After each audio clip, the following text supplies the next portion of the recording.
पृथक अलग बुंदेलखंड राज्य के बुंदेलखंड क्षेत्र में विकास संभव नहीं। राजा बुंदेला प्रखंड बुंदेलखंड राज्य गठन हेतु गांव गांव पांव पांव यात्रा।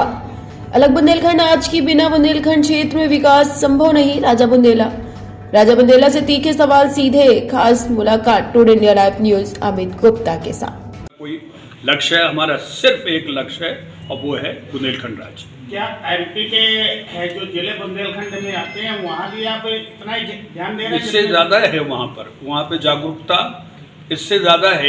एक जिले को छोड़ के केवल सागर में थोड़ा सा लोगों को लेकर मनमुटाव था, वो भी दो राजनीतिक दल को लेकर थे, लेकिन अब वो ख़त्म हो गया है। उत्तर प्रदेश से ज़्यादा जागरूकता जहाँ तक आप कह रहे हैं वो मध्य प्रदेश में है, क्योंकि एक्चुअली मध्य प्रदेश अगर आप पन्ना से उठाएं तो छत्रसाल महाराज की राजधानी वही थी। छत्रसाल, टीकमगढ़, आपका ओरछा, वहाँ पर आपका कटनी, वहाँ दमोह, दतिया, ये एक्चुअली बुंदेलखंड का वो हिस्सा है जो छत्रसाल महाराज के राज में था। बुंदेलखंड राज्य बनाने के लिए आपका संघर्ष कब से शुरू हुआ? और 15 दिसंबर 1955 जी पहली आम सभा हुई थी झांसी में, जिसमें शंकरलाल मल्होत्रा जी ने मुझे बुलाया था। और उसके बाद फिर हम लगातार सहयोगी बने, फिर संरक्षक बने, फिर एक संगठन था बुंदेलखंड मुक्ति मोर्चा जिसका मैं अध्यक्ष बना। और फिर धीमे धीमे हमने वो संगठन छोड़ के सभी लोगों के साथ मिलकर काम करना शुरू किया।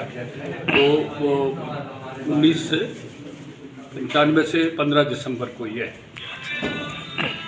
आपकी संबंधित पार्टी कोई होगी आपसे संबंधित, आप किसी पार्टी से संबंधित होंगे, उसका नाम क्या होगा? मेरा नाम, मैं बुंदेलखंड विकास बोर्ड का वाइस चेयरमैन हूँ, राज्य मंत्री का दर्जा है मेरे पास। मेरी कोई पार्टी नहीं है और मेरी पार्टी का कोई नाम नहीं होगा। आपको कह रहे हैं ना, हमें 18 संयुक्त हम लोगों ने संगठनों को मिलाकर एक संयुक्त बुंदेलखंड राज्य के लिए एक मोर्चा बनाया है, जिसका मतलब आप कह लें अपनों बुंदेलखंड के नाम से हम लोगों ने ये रजिस्टर्ड ट्रस्ट है, उसके साथ काम कर रहे हैं। बुंदेलखंड की सीटों में आपने चुनाव लड़ा, बुंदेलखंड की सीटों में चुनाव लड़ा कहीं आपने या सफलता पाई? चुनाव लड़ा, हम लोग राजनीतिक दल है ही नहीं, कोई चुनाव लड़ी नहीं। राजनीतिक दल बनाने की नहीं, कोई नहीं, हमने मना कर दिया सब। आप ही के सवाल का जवाब तो दिया मैंने, कोई राजनीतिक दल नहीं और ना कोई भविष्य में राजनीतिक दल हम बनाने वाले हैं। आपने ये लक्ष्य रखा जो अन्य जगह होकर आए होंगे, तो क्या सफलता लग रही है कि आप देखिए, अखबार पढ़िए, आप ही के अखबारों में लिखा है। और इतनी ठंड के बावजूद भी हज़ारों लोग आ रहे हैं।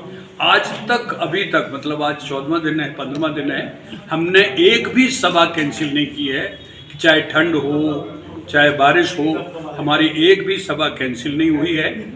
जहां हमें लगा कि बहुत बड़ा मंच नहीं मिल सकता है, वहां हम लोगों ने अलाव जला के चौपाल की है, लोगों से आपस में चर्चा की है।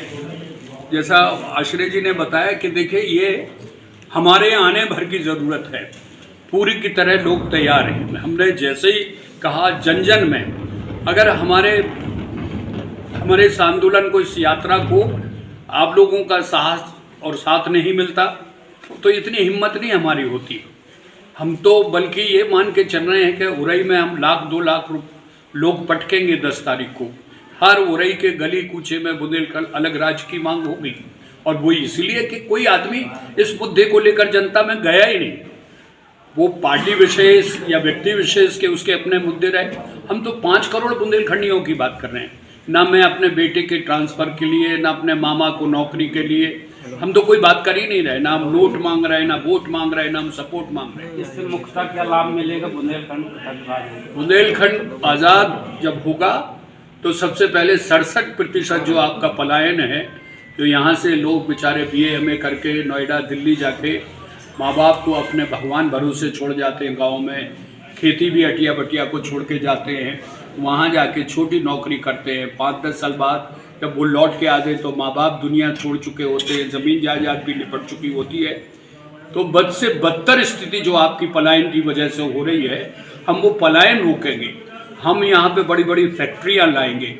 हम यहाँ पे स्पोर्ट्स अथॉरिटी अपने बच्चों के लिए, जिस तरह से महाराष्ट्र में खेलकूद के लिए एक बढ़ावा दिया गया, हरियाणा खास का प्रदेश कहा जाता था, आज हरियाणा सबसे ज़्यादा गोल्ड मेडल लेके आए हैं ओलंपिक से।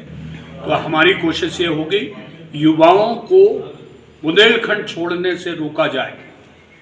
अगर यहाँ युवा रुकेगा तो वो अपने माँ बाप की सेवा करेगा, 2-2.5 एकड़ की ज़मीन है उसमें खेती करेगा, चाहे वो 4 फसल ले और अपने क्षेत्र की देखभाल करेगा। आज आपकी बजरी जा रही है, आज आपका ग्रेनाइट जा रहा है, आज आपके पेड़ कट रहे हैं। अगर युवा यहाँ रुकेगा, यहाँ युवा के पास रोजगार होगा तो वो अपने आप रुकेगा। दूसरा सबसे बड़ा कारण समझिए आप, बुंदेलखंड राज्य बनेगा तो आप ही के लोगों के बीच में से किसी को मुख्यमंत्री प्रारंभ हुई।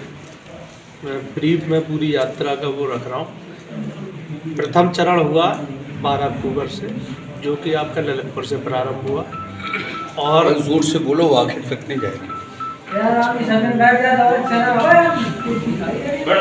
प्रथम चरण इस यात्रा का